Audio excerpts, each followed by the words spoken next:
Good morning. I'm going to read to you today for Read Aloud Delaware. And the name of the book I'm reading is No Jumping on the Bed. Now, I don't know if you've ever jumped on the bed, but if you haven't, this story will teach you something about it. The author is Ted Arnold, and since he is a painter, he also painted the illustrations. So you'll enjoy some good pictures along the way as well.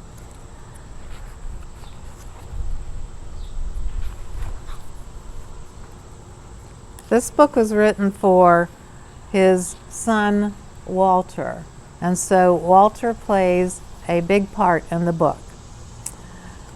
In his bedroom near the top floor of a tall apartment building, Walter was getting ready for bed. Before turning out the light, his father said, If I've told you once, I've told you a million times, no jumping on the bed. Look what he's doing. He's jumping on the bed. Now lie down and go to sleep. One day it'll crash right through the floor if you don't stop. Just one more time, asked Walter, but instead he plopped down on his pillow and squeezed his eyes shut. Good night, said his father. He turned off the light and pulled the door almost closed. The room was dark and quiet, and so there's good night, Father, and sleepyhead Walter.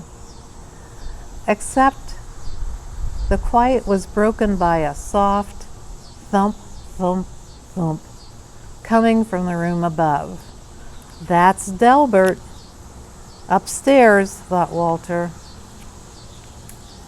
He switched on his bedside lamp. If Delbert can jump on his bed, so can I. Walter bounced higher and higher. On his last jump, his hair brushed the ceiling. But when he came back down, his mattress creaked, the floor cracked, and the whole bed tipped sideways. Then down through the floor fell Walter, bed and all. There he goes, right headed for the floor and below. Now, it happened that Walter's bedroom was directly above Miss Hattie's dining room. She was more than a little surprised when a bed fell through her ceiling and Walter landed in her plate of spaghetti and meatballs. I was not expecting company for dinner, she mumbled with a mouthful of meatballs. But there she has company right in the middle of her plate. Said Walter. Spaghetti is my all-time favorite. But before he could eat, his bed smashed through the table and kept right on crashing down through the floor. Down and down fell Walter, Miss Hattie, the plate of spaghetti, the bed, and all. And there they go, right through the floor. Miss Hattie's dining room was above Mr. Matty's TV room. Mr. Matty didn't even notice a bed falling through his ceiling until a meatball bounced off his head. Miss Hattie tumbled into his lap, and Walter splashed into his aquarium. I've already had my bath tonight, said Walter. He wanted to stay and watch the monsters on TV, but his bed crunched through the floor, taking the TV with it.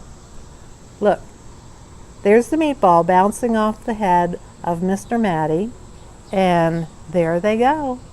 Oh, there he has a lap full of Miss Hattie. Down and down fell Walter, Miss Hattie, Mr. Matty, the TV, the spaghetti, the bed, and all. Walter's Aunt Batty had just moved into the building. She was still unpacking when Miss Hattie, Mr. Matty, and a dripping wet Walter tumbled through the ceiling right into a box containing her rare Patagonian stamp collection. They are a mess. There are a lot of people in a pile. When he burst through the bottom of the box, Walter was a sticky mess. Sticky mess indeed. "I see you've started collecting stamps," said Aunt Batty, as she followed Walter through the new hole in her floor.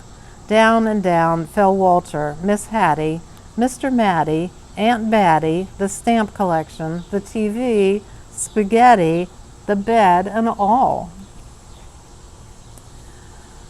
Patty and Natty had worked 3 days building their dream house with blocks. Afraid that Fatty Cat might knock something over, they carefully shooed her out for the night. Then the upstairs neighbors came through the ceiling. "Excuse us," said Walter, remembering his manners. "We won't be staying long." The words were barely past his lips when Walter's bed bashed through the floor and continued on its way. He certainly made a mess of their wonderful dream house. Down and down fell Walter, Miss Hattie, Mr. Matty, Aunt Batty, Patty, Natty, Fatty the cat, the stamps, the TV, the spaghetti, the bed, and all. The last thing Mr. Hanratty ever expected to see was a bed coming through his studio ceiling, followed by nearly everyone in the building. And there he is, beginning to paint a picture. He's a painter. "If I had known you wanted to see my paintings," he said, "I would have tidied up a bit." But they never once paused to admire Mr. Hanratty's colorful artwork. They were too busy splashing in his cans of paint.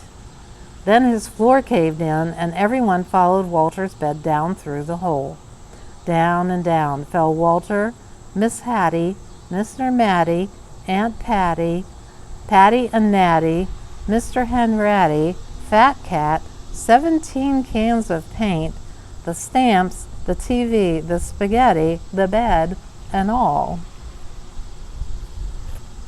Maestro Ferlingatti and his string quartet were astonished by the colorful crowd that fell from the ceiling. "Look how many came!" And there's his string quartet and the maestro with his baton in his hand. The maestro loved an audience, even if they dropped in unannounced. But when Walter's bed smashed through the floor and paint splattered everywhere, the maestro wished his audience would leave. And so they did, along with his string quartet.